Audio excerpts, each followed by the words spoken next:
Good morning, magluluto tayo guys ng pinangat sa tilapia. Paanohin mo natin sa palok, durugin mo natin bago natin salang yung tilapia. Saka kailangan dito yan, matagal na salang para hindi malansa. Yan, halayan natin guys, durug yan. Ito na guys, yung ating gagataan. Ay, papangat yan guys. Pangat at tilapia naman tayo ngayon. Ito yung ating mga sahog. Wala pang kamatis yan guys. Yan.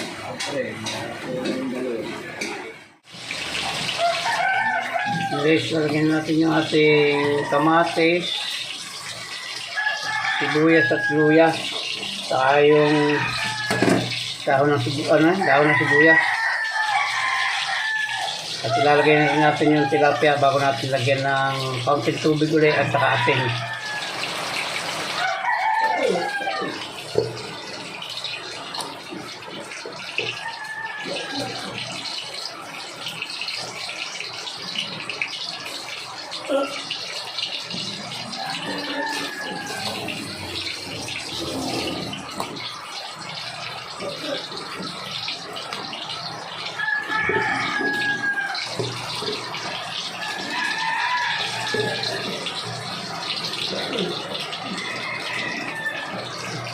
Yan, titimpla natin ang asin niya sa bitsin, paminta.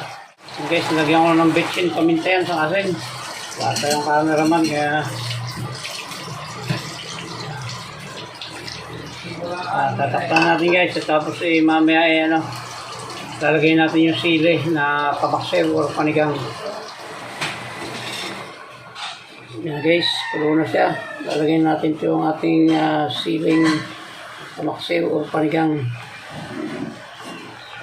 Pero mamaya pa guys, hilaw pa ito, hindi mo masyadong kaya lang natin siyang kumulo ng kumulo. Mas masarap yung matagal na salang para parang lansa. Papatakan natin guys yan ng kaunting mantika mamaya. Yung secret na pang-alis ng lansa. Yan.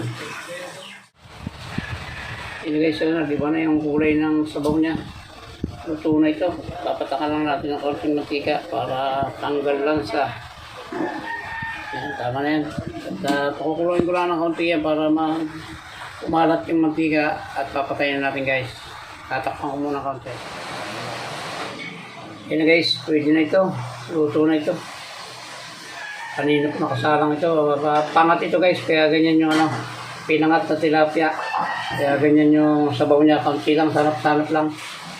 Yan, okay na yung asim niya, okay na yung alat niya, yung lasa niya, okay na. Ayan, hanggang dito lang po yung vlog natin ng pagluluto ng pinangat na tilapia. Muli po ay maraming salamat sa inyo. At mabuhay po kayo, mabuhay tayong lahat. Bye-bye na po. I love you all.